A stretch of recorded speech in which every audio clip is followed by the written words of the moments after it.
So here's the thing. I have a complicated relationship with the fantasy genre.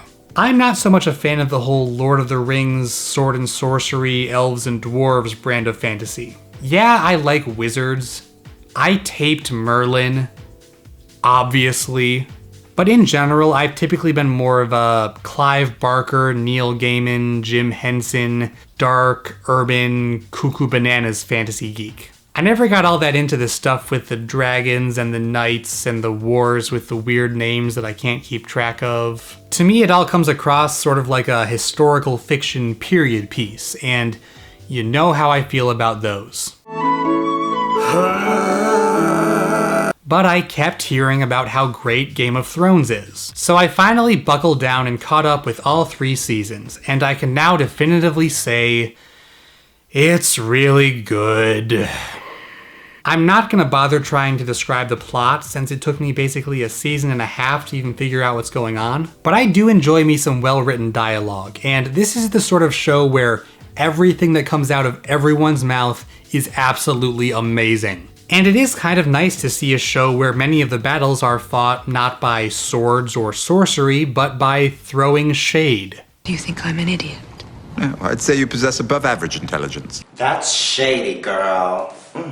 I know it's rarely a good sign when someone says that something is fantasy for people who don't like fantasy, but I feel like that's kind of the case here, at least for me. I wouldn't say that it deconstructs the fantasy genre, but it does put a real-world spin on certain fantasy conventions. Instead of a dwarf, there's an actual person with dwarfism. The pyromancer is actually more of a scientist who develops weapons of mass destruction. The good guys don't always win, and sometimes they're not even all that good. And unlike many works of fantasy, at least those on TV and in movies, this one has gay people in it.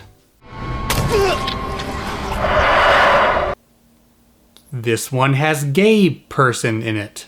And I should hope so, considering the sheer volume of anal sex they've managed to include. Fantasy is a lot like sci-fi, in that it can be used to create worlds where sexuality is treated in a way that's completely different, or in this case, strikingly similar to our own. There are more than a few closeted politicians out there after all, though most of them aren't quite this f***ing hot. I haven't read the books, so I don't really know how much more super hot gay stuff we can reasonably expect. But it is kind of nice that it's there, even after Renly got shivved by a vagina shadow demon.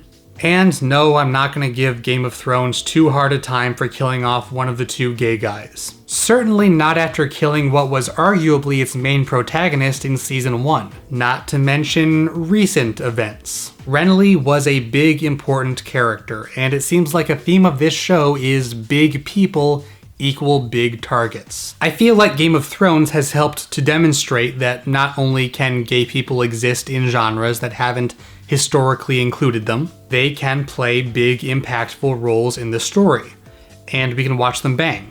And I think that indirectly, it makes a solid case for gay marriage, because at our weddings, nobody gets stabbed.